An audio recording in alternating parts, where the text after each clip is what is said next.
मित्रांनो, तुमचं पुन्हा एकदा GB स्टोरी टेलर या यूट्यूब चॅनलवर स्वागत आहे. आजच्या आपल्या गोष्टीचं नाव आहे वाडा. लेखक देवगण कडाळी.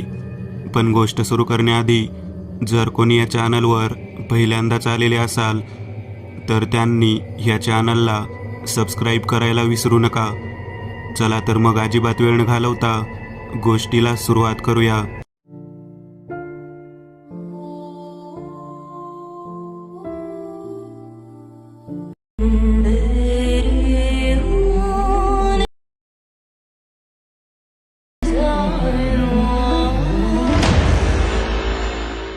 काय रघुनाथराव, कसे आहात? मी चांगला आहे.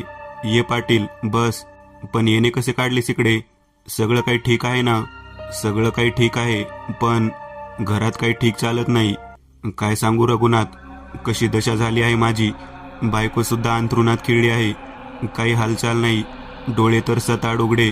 पापण्या सुद्धा हलवत नाही ती. जणू तिला एखाद्या गोष्टीचा मोठा धक्का बसला आहे.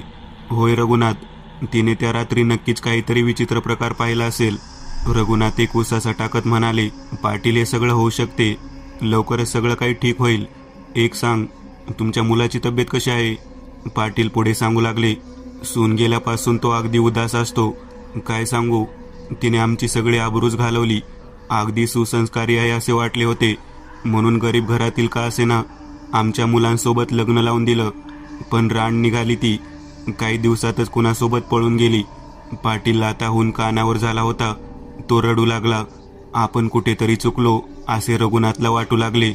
स्वतःला सावरत पाटील म्हणाले, माफ कर मित्रा, स्वतःला सावरू शकलो नाही. पण मुलाने आता वाडा सोडला. तो शहरात जाऊन राहतो. मग आम्ही सुद्धा वाड्याला कुलूप घातला आहे आणि नेहमीच्या आमच्या घरी राहत आहोत. पण खरं सांगू रघुनाथ, आमच्यासोबत कोणीतरी नेहमी असल्यासारखा भास होतो. पाटील पुढे सांगू लागले. परवाच्या रात्रीचीच गोष्ट. कोणीतरी दारावर जोरजोरात ठोठावत होते. मी उठलो. बघितले तर माझी बायको झोपेतच होती.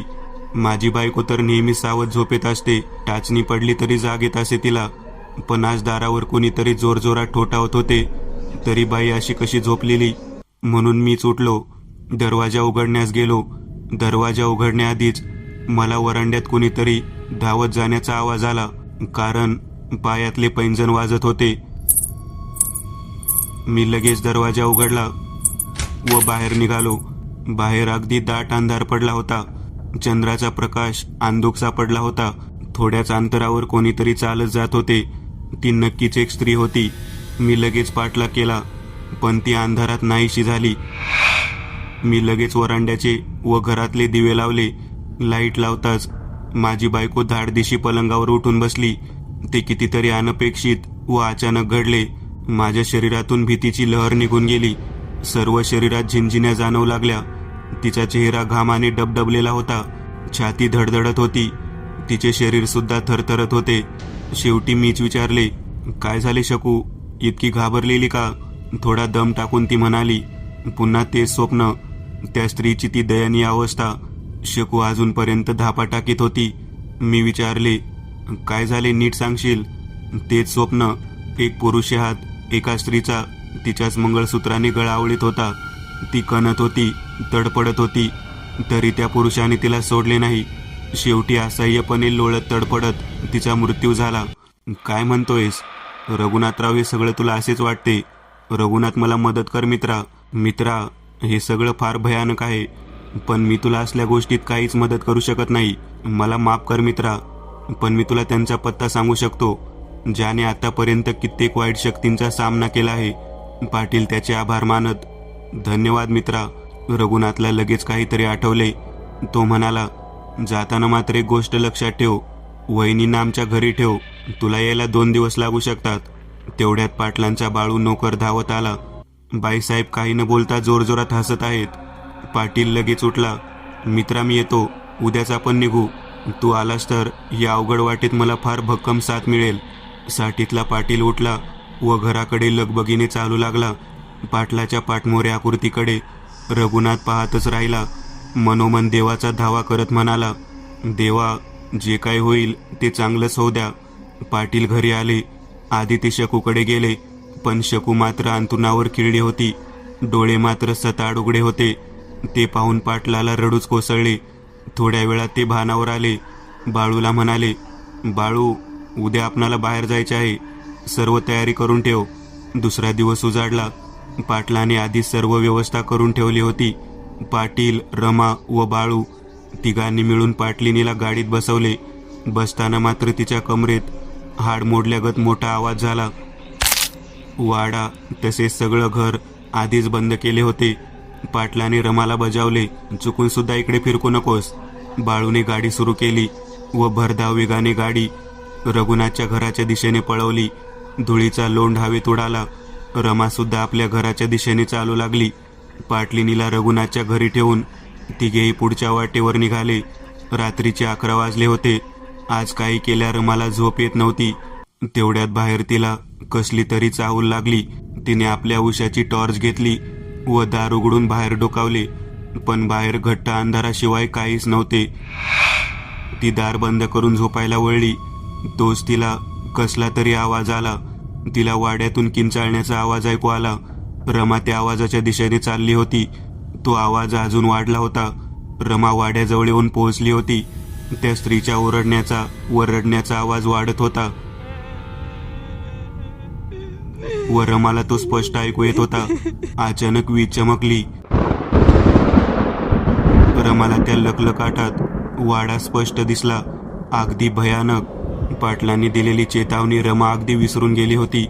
तिला फक्त एकच गोष्ट ठाऊक होती, कोणाला तरी आपल्या मदतीची गरज आहे. कोणीतरी आपल्याला मदतीसाठी बोलावत आहे. तिने झपाट्याने पायऱ्या चढल्या. पायऱ्यांवरती किती पालापाचोळा साचला होता. वाऱ्याच्या झुळकी बरोबर तो उडून जायचा. आणखी एक विजेचा लखलखाट झाला. त्याचबरोबर ढग सुद्धा गडाडले. रमाच्या छातीत धस झाले.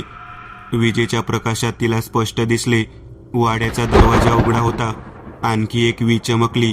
त्याबरोबर ढगांचा गडगडाटही. जणू काही निसर्ग रमाला बजावत होता. तिने मागचा पुढचा विचार न करता वाड्यात पाऊल टाकले. टॉर्च अचानक बंद पडली. एक किंकाळी रमाच्या कानावर पडली. वाचवा! तो आवाज संपूर्ण वाड्यात घुमला. रमा लाकडी जिना जलद गतीने चढू लागली. शेवटी ती त्या खोलीत जाऊन पोहोचली जिथून ते आवाज येत होते. एक पाठमोरी खुर्ची होती. तिच्यावर कोणीतरी बसलेले होते. रॉकेलचा दिवा मिनमिनत होता. रमा हळूच पावले टाकत खुर्चीकडे सरकू लागली. तिची छाती आता जोरात धडधडू लागली होती. तिची पावले हळूच खुर्चीकडे सरकू लागली होती. ती खुर्चीजवळ जाऊन पोहोचली. खुर्चीवर एक मृतदेह पडला होता, अगदी बिनमुंडीचा. तिने लाल साडी नेसली होती. रक्ताने ती आणखी लाल झाली होती. फरशीवर सर्वत्र रक्ताचा सडा पडलेला होता. रमा हादरलीच, पण ती हिमतीने तिथे उभी होती. तो भीषण प्रकार ती आपल्या उघड्या डोळ्यांनी बघत होती. तिची नजर थोड्या अंतरावर पडलेल्या डोक्यावर गेली. तिथे फार रक्त साचले होते. रमा 2 पावले पुढे गेली. ती अगदी बारकाईने चेहरा निरखू लागली, पण तो चेहरा काळवंडलेला होता. तो कुजून त्याचा कुबट वास तिथे दाटला होता. त्या डोक्याचे केस फरशीवरती विखुरलेले होते. अजूनपर्यंत तिची नजर त्या चेहऱ्यावर खिळली होती. अचानक त्या शीसने डोळे उघडले. अगदी लाल भडक होते ते. रमाचे डोळे विस्फारले गेले. शरीर स्तब्ध झाले. तिच्या तोंडातून आवाज सुद्धा निघत नव्हता. बाहेर पडली ती नुसती गरम हवा. रमा जागीच खिळली होती. त्या चेहऱ्याचे ते लाल भडक डोळे जणू रक्तच ओतत होते. वातावरणाला चिरत एक आवाज आला, तू यायला फार वेळ लावलास. तुला वेळ लागला रमा. त्या शीसने तोंड उघडले होते. त्या आवाजाने रमा अगदीच भानावर आली होती. ती सरकन मागे वळाली, पण तेवढ्यात कोणीतरी तिचा हात पकडला होता. रमाने वळून पाहिले. आतापर्यंत त्या खुर्चीवर निश्चित पडलेला मृतदेह. त्यानेच आपल्या एका हाताने रमाला पकडले होते. रमाने जोरात हाताला झटका दिला. ती सुटली व जोरात पळाली. ती झपाझप लाकडी जिना उतरू लागली, अगदी वेगात. रमा झालेला प्रकार पाहून पुरती हादरली होती. अचानक वीज कडाडली. रमाच्या अगदी पुढ्यात एक काळी आकृती क्षणभर उभी टाकली. रमा वेगात जिना उतरत असल्या कारणाने त्या भयानक आकृतीने तिचा तोल चुकवला होता. ती जिन्याच्या अगदी मध्येच होती. तिचा पाय चुकला व तोल जाऊन ती जिन्यावरच कोसळली. घरंगळत खाली आली. ती दिवाणखान्यात येऊन पडली. तिने उठण्याचा प्रयत्न केला, पण संपूर्ण शरीर वेदनेने ठणकत होते. त्या वेदना इतक्या असह्य होत्या की तिला उठताच येत नव्हते. ती काळी सावली जिन्याच्या मध्येच उभी होती. तिचे डोळे अंधारातही लाल भडक चमकत होते. एक जोराने हसण्याचा आवाज संपूर्ण वाड्यात घुमला. ती हवेत तरंगत होती. अचानक तिने रमावरती झेप घेतली. रमा उठण्याचा प्रयत्न करत होती, पण तेवढ्यात ती स्त्री तिच्यावर झेपावली होती. तिने एक जोरदार किंकाळी फोडली. ती हवेत घुमत होती. आपल्या शरीरावर काहीतरी जड पडले असे रमाला वाटले. खाली जोरात आपटली गेली होती. डोळ्यासमोर अगदी घट्ट अंधार दिसत होता. वेदना आणखीनच वाढल्या होत्या. तिचे डोळे हळूच मिटले गेले. रात्रीचे 12 वाजले असतील. पाटलांना रस्त्याच्या बाजूला एक छोटासा ढाबा दिसला. बाळूला त्यांनी तिथे गाडी थांबवण्यास सांगितले. चला रघुनाथराव, जेवण करून घेऊया. जेवता जेवता त्यांनी ढाब्यातील मुलांसोबत बोलण्यास सुरुवात केली. ती खानावळ चालवणाऱ्याचे नाव सखाराम होते. बोलण्यात बराच वेळ गेला. पाटील व रघुनाथ उठले. बरं, येतो आम्ही. ते तिघे निघाले. सखाराम सुद्धा खानावळीला कुलूप लावण्यासाठी गेला. पाटलाने गाडीचे मागचे दार उघडले. रघुनाथकडे पाहत ते म्हणाले, ये रघुनाथ, बस. रघुनाथ दचकून मागे सरकले. पाटलाला ते ओरडले, मागे हो पाटील, गाडीत कुणीतरी आहे. पाटलाने गाडीत बघितले. गाडीत एक काळी आकृती बसलेली होती. तिची नजर त्या दोघांवर खिळली होती. नजर कसली, ते 2 लाल भडक डोळे होते. पाटील काही हालचाल करणार तोच त्याला एक जोरदार धक्का बसला. ते काही अंतरावर जाऊन खाली कोसळले. बाळू ओरडला, मालक, आणि तो त्या दिशेने धावला. रघुनाथ एकदम मागे वळाले. पाऊल उचलणार तोच ती काळी आकृती समोर ठाकली, अगदी तोंडासमोर. तो काळवंडलेला व कुजलेला चेहरा, एक प्रकारचा कुबट वास रघुनाथला आला. ती एक स्त्री होती, पण अगदी काळी. तिचे शरीर काही असे कुजले होते. एक प्रकारचा काळा धूर तिच्या संपूर्ण शरीरातून निघत होता, ज्याने तिला एक काळसरपणा आला होता. कान फाडणारा आवाज रघुनाथच्या कानावर आला. ती स्त्री ओरडत होती, जणू काही ती आपल्या सर्व शक्ती एकवटत होती. एक जोरदार धक्का रघुनाथला बसला. ते हवेत उंच उडाले. अगदी वेगात जाऊन गाडीच्या मागच्या बाजूला धडकले. गाडी काही अंतर घसरली. ती स्त्री आता आपला वार करण्यासाठी रघुनाथच्या दिशेने धावली. रघुनाथ कसेबसे गाडीला रेलून उठला होता. त्या काळ्या आकृतीला आपल्याकडे धावताना पाहून त्याचे डोळे विस्फारले गेले. रघुनाथला वाचवण्यासाठी पाटील मध्ये पडले. त्या स्त्रीने आपला हात उंचावला होता. ती आपल्या तीक्ष्ण नखांचा वार पाटीलवर करणार होती, पण तेवढ्यात बाळूमध्ये पडला. त्याने तीक्ष्ण नखांचा वार त्याने स्वतःवर झेलला. ते नखे त्याच्या खांद्यात रुतली. एक मांसाचा गोळा जमिनीवर पडला. त्याबरोबर पाण्यासारखे रक्त त्याच्या जखमेतून ओघळले. बाळूच्या तोंडातून एक किंकाळी बाहेर पडली व तो जमिनीवर कोसळला. आपला वार चुकला त्याबद्दल त्या वाईट शक्तीला अत्यंत राग आला होता. तिने एक सिंहासारखी डरकाळी फोडली. तिचा हात पाटलाच्या गळ्यावर पडला. तिने त्याला एखादी सुकलेली पेंडी फेकावी तसे हवेत फेकले. आता तिचा हात रघुनाथच्या गळ्यावर आवळला गेला. तिने त्याला हवेत उचलले. रघुनाथच्या शिरा फुगल्या. सर्व शरीर सुन्न पडू लागले. श्वासासाठी तो धडपड करू लागला. हवेत पाय झाडू लागला. एकदम ती काळी सावली किंचाळली.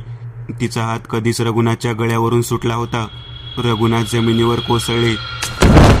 ती काळी आकृती आता तडफडत किंचाळत जमिनीवर लोळत होती आणि अचानक ती नाहीशी झाली.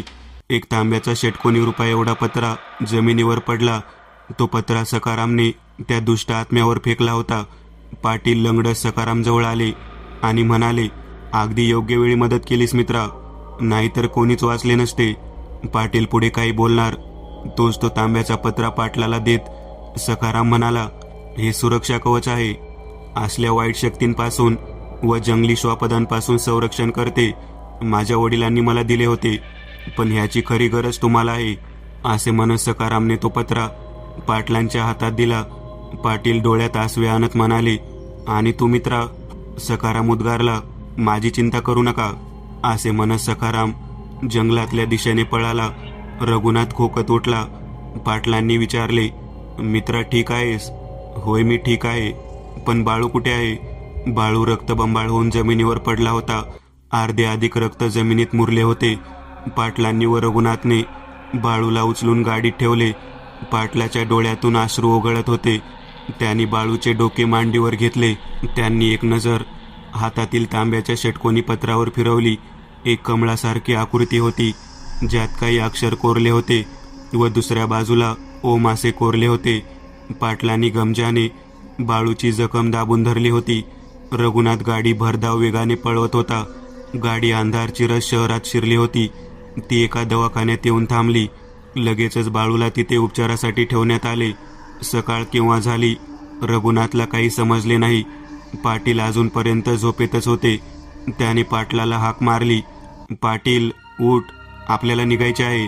सगळं आवरून त्यांनी नाश्ता जवळच्याच हॉटेलात केला. आता गाडी वेगात चालली होती. पाटील मागे रेलले. 2 दिवसांची सतत धावपळ. त्यांना शांत झोप सुद्धा मिळाली नाही. त्यांचे डोळे लागले. मनात एक विचारचक्र चालू झाले. 60तले वय, वरून हे म्हातारपण आणि त्यात झेलावे लागणारे कष्ट. जर का बाळूमध्ये पडला नसता तर हा पाटील वाचला नसता. तो वार त्यांच्यावर होणार होता आणि एका तडाख्यात पाटील जागीच गतप्राण झाले असते. बाळू त्यांचा मुलगा तर नाही, पण मुलापेक्षाही जास्ती काळजी वाहणारा आपलासा होता. हा रघुनाथ त्यांचा लहानपणापासूनचा मित्र. लहानपणी तो किती छोटा वाटायचा आणि आज तो किती मोठा झाला आहे. किती निडरपणे सर्व समस्यांना तोंड देत आहे.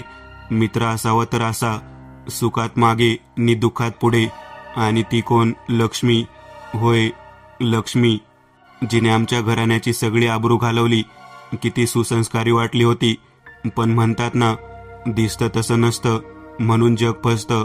तो दिवस पाटलांना चांगला आठवला, जेव्हा तो आपल्या पत्नीसोबत तिच्या गावच्या लग्नाला जात होता. तेव्हाच त्यांनी पहिल्यांदा लक्ष्मीला पाहिले होते. पाहता क्षणी ती त्यांना फार आवडली होती, म्हणून त्यांनी आपल्या मुलासोबत तिचे लग्न लावून दिले. लग्न अगदी थाटामाटात पार पडले. 2-3 दिवस गेले असतील. बाळू पाटलांकडे आला. तो म्हणाला, मालक, रमाची आई खूप आजारी आहे, तिकडे जाऊ का म्हणून विचारायला आलो. विचारतोस कसला? जाऊन या. सुरेश अचानक वडिलांकडे आला. तो त्यांना म्हणाला, डॅड, लक्ष्मी म्हणत होती तिला आई वडिलांची खूप आठवण येते. त्याचे म्हणणे पूर्ण होण्या अगोदरच पाटील म्हणाले, मग तू जा ना घेऊन तिला. सुरेश काही वेळ अडखळला व नंतर म्हणाला, नाही जमणार मला, काम खूप आहे, आपण गेलात तर बरं होईल. पाटील काहीसे हसले व म्हणाले, ठीक आहे, उद्या आम्ही जातो. सकाळ झाली. ते निघण्यासाठी निघाले. पाटलीन सुरेशला म्हणाली, काळजी घ्या तिची. चांगलीच काळजी घेईन. 2 दिवसांनी ते परत आले. सोबत लक्ष्मीचे आई वडील होते. त्यांना तर कधी आपण आपल्या मुलीला डोळे भरून पाहतो असे झाले होते. गाडी घराजवळ थांबली. त्यांना तिथे फार गर्दी जमलेली दिसली.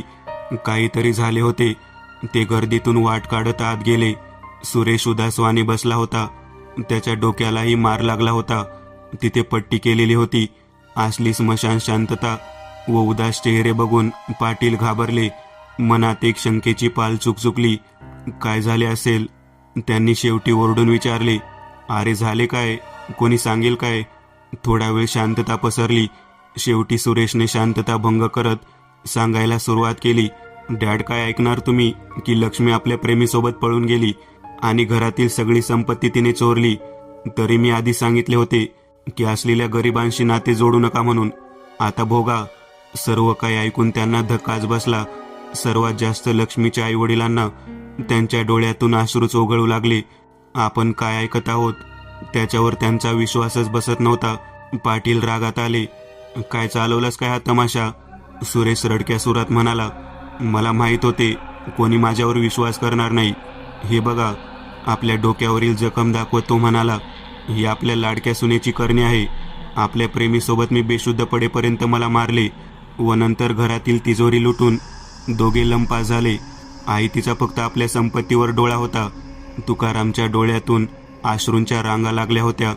ते रडणे आवरत म्हणाले, पाटील, विश्वास करा, आमची मुलगी अशी नाही. आमच्या संस्कारात काही कमी येणार नाही. ताराबाई सुद्धा रडत्या सुरात म्हणाली, होय पाटील, आम्ही आमच्या मुलीला लहानपणापासून चांगलेच ओळखतो. ती असे काही करणार नाही. सुरेश केव्हापासून त्यांचे बोलणे ऐकत बसला होता. तो उठला, रागातच म्हणाला, तुमच्या मुलीच्या कटात तुम्ही सुद्धा सहभागी असाल. बघा कशी तिचीच बाजू घेत आहेत. पाटीलांना तर धक्काच बसला होता. ते निमूटपणे सर्व काही ऐकून घेत होते. पाटलीन तर अश्रू गाळत होती. सखाराम पाटलाला म्हणाला, पाटील खरंच आमची मुलगी तशी नाही, आमचा विश्वास करा. पाटलांनी आता तोंड उघडले. ते म्हणाले, सखाराम तुला दिसतंय काय झालं आहे ते. आम्ही किती विश्वास केला होता तुमच्या मुलीवर आणि त्याचे फळ असे तिने दिले आम्हास. पाटलांना सुद्धा आता रडू फुटले होते. सखारामला वेदना जाणवू लागलेल्या. तरी ते म्हणाले, पाटील आपण सुद्धा. काही बोलण्या अगोदरच ते जमिनीवर कोसळले. ते छातीवर हात दाबत होते. त्यांना तिथे प्रचंड वेदना जाणवत होत्या. कोणाला काही कळणार. तोच हृदयविकाराच्या झटक्याने त्यांचा मृत्यू झाला होता. तो सगळा प्रकार पाहून पाटील अगदी स्तब्ध झाले होते. ताराबाई सुद्धा खाली खचल्या. त्यांनी तुकारामच्या छातीवर डोके टेकले व त्या हमरडा फोडून रडत होत्या. त्यांचे डोके तुकारामांच्या छातीवर विसावले. डोळे हळूहळू बंद होत गेले. त्यांचे प्राण पाखरू उडाले होते. पाटील, पाटील. कानावर येणाऱ्या आवाजाने पाटलांना जाग आली. पाटलांनी हळूच डोळे उघडले. रघुनाथ त्यांना हलवत हाका देत उठवत होता. रघुनाथ म्हणाला, केव्हापासून हाका देत आहे पाटील, पण आपण उठायचे नाव घेत नाहीत. पाटलांनी पाण्याची बाटली घेतली. त्यांचे तोंड घामाने डबडबलेले होते. शरीरही भिजले होते. ते आधी घटाघटा पाणी प्यायले व थोडे तोंडावरही शिंपडले. रघुनाथ म्हणाले, आपण भैरवनाथकडे पोहोचलो आहोत. आता आपल्याला काही एक चिंता करण्याची गरज नाही. त्यांनी घराच्या दिशेने आपली पावले उचलली. ते दाराजवळ आले व त्यांनी दार ठोठावले. एका तरुणाने दार उघडले. भैरवनाथ आहेत का? त्या मुलाने आपली मान खाली घातली. त्याचे डोळे डबडबलेले होते. तो कसा बसा म्हणाला, नाही नाही बाबा, या जगात नाहीत. हे ऐकून पाटलांच्या डोळ्यासमोर अंधारी आली. आता काय होणार? हे आलेले भयंकर संकट आता आपल्याला पुरते गिळणार. दारात उभारते असणाऱ्या तरुणाचे लक्ष पाटलाकडे गेले. त्याला त्यांची मनस्थिती समजली. तो म्हणाला, घाबरू नका, आत या. पाटील व रघुनाथ आत गेले. तो तरुण मुलगा आत गेला. थोड्याच वेळात तो घरातून बाहेर आला. आता त्याच्याबरोबर आणखी एक तरुण होता. तो देखणा तर होताच, पण शरीराने बलदंड सुद्धा होता. त्याने येताच आधी माफी मागितली. माफ करा, यायला वेळ लागला. तो पुढे म्हणाला, मी रुद्र भैरवनाथांचा मोठा मुलगा आणि हा माझा धाकटा भाऊ नितेश. आपण आपली समस्या मला सांगू शकता. माझ्या वडिलांनी मला इतके मजबूत तर बनवले आहे की मी तुम्हाला मदत करू शकेन. पाटलांनी आपली सर्व कहाणी सांगितली. ते ऐकून रुद्र म्हणाला, ठीक आहे, मी तुम्हाला मदत करेन, परंतु आम्हाला आता येता येणार नाही. आम्ही उद्या रात्रीपर्यंत पोहोचू. आणि हो, मी सांगतो तशी सर्व तयारी तुम्हाला आधीच करून ठेवायची आहे. घरी जाऊन तो बंदवाडा पूर्ण सजवायचा. त्यात मोजून 101 मेणबत्त्या पेटवायच्या आणि आपले घरसुद्धा प्रकाशमान करून ठेवायचे. कोपऱ्यातसुद्धा अंधार नको. दिवे तर असतीलच, पण कंदील जागोजागी लावायचे, जे वाऱ्याने सहसा विझणार नाहीत. आम्ही उद्या संध्याकाळपर्यंत तिथे येऊ. आणि हो, आपण मला इथे भेटलात ही गोष्ट कोणाला सांगता कामा नये. सुरेश म्हणजे पाटलांचा मुलगा आपल्या बंगल्यात आरामात बसला होता. तेवढ्यात दारावरची बेल वाजली. सुरेशने दरवाजा उघडला. बाहेर पोस्टमन होता. साहेब, तुमचे पत्र. सुरेशने ते पत्र घेतले व तो आत आला. काय असेल त्या पत्रात? कोणी पाठवले असेल? असले प्रश्न त्याला सतावत होते. त्याने लगेच पत्रावर नजर फिरवली. कोणी रमाने पाठवले होते. कोण रमा? आठवली. तो मनातच हसला. जायला काय जमाना आलाय. नोकर सुद्धा मालकाला पत्र पाठवतात. वाचून बघू म्हणून त्याने नजर फिरवली. आपली आई खूप आजारी आहे, अगदी मरणाच्या दारात टेकली आहे. आपण लवकर या, अशा प्रकारे त्यात लिहिले होते. वाचता वाचता त्याची नजर स्वाक्षरीवर गेली. तिथे होते लक्ष्मी. त्याने पत्र टेबलावर टाकले. एक दारूचा प्याला त्याने घशात ओतला. त्याला दारू जास्त झाली होती. त्याचे डोळे जड पडले होते. लक्ष्मीच्या आठवणीत तो शिरला. सुरेशच्या लग्नाला 2 दिवस झाले होते. सर्व काही सुरळीत चालले होते. एके दिवशी वाड्यातील टेलिफोन घणाणला. वाड्यात कोणी नव्हते. सुरेश झोपला होता. आपले डोळे चोळत तो उठला. त्याने फोन कानाला लावला. हॅलो, कोण? तिकडून एक स्त्रीचा आवाज आला. तुझी बायको डॉली बोलते मी. सुरेशची चांगली झोप उडाली. अच्छा, काय करतेस जानू? कशी आहेस? डॉली रागातच, सुरेश त्या नरडीला जास्त बिलगू नकोस, आपले काम पार पाड व इकडे लवकर निघून ये आणि त्या घाणेरडीचा कायमचा बंदोबस्त लावून ये. डॉली, मी इथले सगळे काम संपवून येतो, मग तुझ्यासाठी तो राजहंस बंगला घेऊ. डॉली ही सुरेशची पत्नी होती. त्यांनी कोणाला न कळवता शहरातच लग्न करून घेतले होते. सुरेश नेहमी तिला सांगायचा, गावात चल, आई बाबा काही दिवस रागावतील पण नंतर ते तुला आपलंसं करून घेतील. पण डॉली गावात जाण्यासाठी तयार नव्हती. तिला शहरातले ऐशो आरामाचे जीवन जास्त प्रिय होते. तिला मुळी कष्टच नको वाटायचा. तिच्या मागण्या वाढत चालल्या होत्या, ज्या सुरेश आपल्या तुटपुंजा पगारातून पुऱ्या करू शकत नव्हता. म्हणून त्याने आसुरी डाव खेळला होता. कोणता? तर लक्ष्मीच्या मृत्यूचा. बाळू, तिची सासू आजारी असल्या कारणाने आपल्या पत्नीसोबत गावी गेला होता. सुरेशने पुढचा डाव टाकला. आपल्या आईवडिलांची लक्ष्मी खूप आठवण करते, असे त्यांना जाऊन घेऊन या. आपण मात्र खूप कामात आहोत, असे त्याने बाबांना सांगितले. काय चालले आहे लक्ष्मीला काही कळले नाही. आपण दोघेच इथे एकटे, या विचाराने ती लाजली. रात्र झाली होती. लक्ष्मीने जेवणाची उत्तम व्यवस्था केली होती. दोघांनी पोट भरून जेवण केले. लक्ष्मी आपल्या नवऱ्याशी काहीतरी बोलावे म्हणून बोलत होती, पण सुरेशचा चेहरा मात्र स्थिर गंभीर होता. तो जेवण करून उठला व लाकडी जिना चढत वरच्या आपल्या खोलीत गेला. रात्र खूप झाली होती. मेघ आकाशात दाटले होते. कधी कडाडून वीज चमकायची, मोठा आवाज व्हायचा. त्या आवाजाने लक्ष्मी घाबरायची. तिने स्वयंपाकघरातील सर्व आवरावर आटोपली. बाहेर पाऊस पडत होता, अगदी मुसळधार. त्याचाच आवाज दाटला होता, पण हवेतील गारवा मात्र आतापर्यंत जाणवत होता. लक्ष्मीला ते प्रसन्न वातावरण फार आवडायचे. तिची सर्व आवरावर झालेली होती. तिने आपल्या हातात गरम केलेल्या दुधाचा ग्लास घेतला. ती आज फार आनंदित होती. लक्ष्मी खोलीत गेली. समोरचे दृश्य पाहून ती थबकली. सुरेश प्याला मागून प्याला, अशी दारू आपल्या घशात ओतत होता. त्याचे डोळे लाल झाले होते. गोरामोरा चेहरा लाल पडला होता. लक्ष्मी आश्चर्याने म्हणाली, आपण दारू पिता? सुरेशने दारात उभ्या असलेल्या लक्ष्मीकडे एक नजर टाकली. तो थोडासा हसला, म्हणाला, ये लक्ष्मी, बस, घाबरू नकोस. कधी कधी थोडीफार घेतो. आज तिची अत्यंत गरज भासली. तू ये, बस. लक्ष्मी जाऊन त्याच्या शेजारी बसली. दारूचा वास सर्वत्र दरवळत होता. तो तिला नकोसा वाटत होता. सुरेश म्हणाला, तू मला फार आवडतेस, पण माझी बायको शहरात आहे. ती मला अत्यंत प्राणप्रिय आहे. तिच्यासाठी मी काही करू शकतो. तिला तुझा प्राण हवाय. देशील ना? देशील ना? लक्ष्मी फार घाबरून गेली. पुढे काय होणार आहे हे तिला कळून चुकले होते. तिने आपल्या हातातील दुधाचा ग्लास तिथेच फेकला. पळण्यासाठी 2 पावले उचलली, पण तिच्या मनगटावर एक घट्ट पकड पडली. त्या सरशी तिच्या लाल काचांच्या बांगड्यांचा चुराडा होऊन खाली पडला. काही हातात रुतल्या. रक्त थेंब थेंब खाली पडले. तिला मागून एक जोराचा हिसका बसला. ती खाली कोसळली. सुरेशने आपले दोन्ही हात तिच्या गळ्याभोवती आवळले. त्याने तिचं मंगळसूत्र पकडलं आणि त्या मंगळसूत्रानेच तिचा गळा आवळला. लक्ष्मीचा श्वास गुदमरू लागला. मानेच्या शिरा फुगल्या.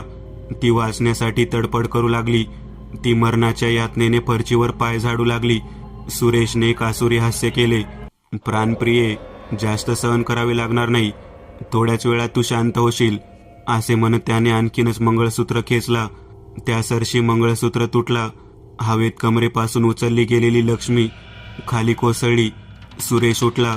तो दाराजवळ आला. त्याने आपली सिगारेट सुलगावली. एक झुरका ओढला व धूर हवेत सोडला. त्याला आपल्या मागे काहीतरी हालचाल जाणवली. त्याने मागे वळून पाहिले.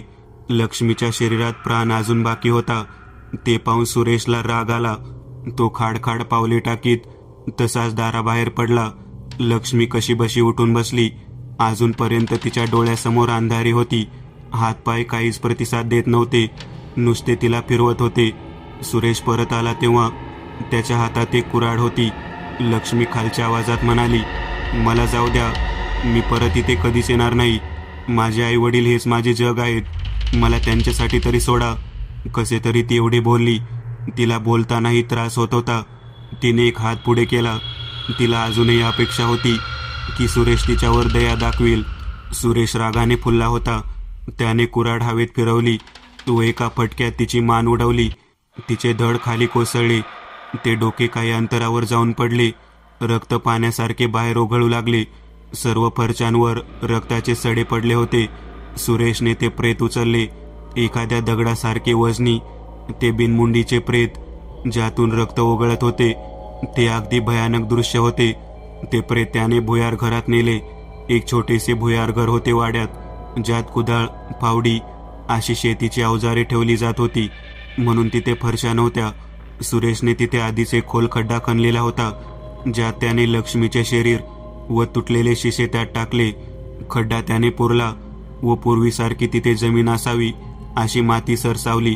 आता त्याला आणखी एक महत्वाचे काम करायचे होते.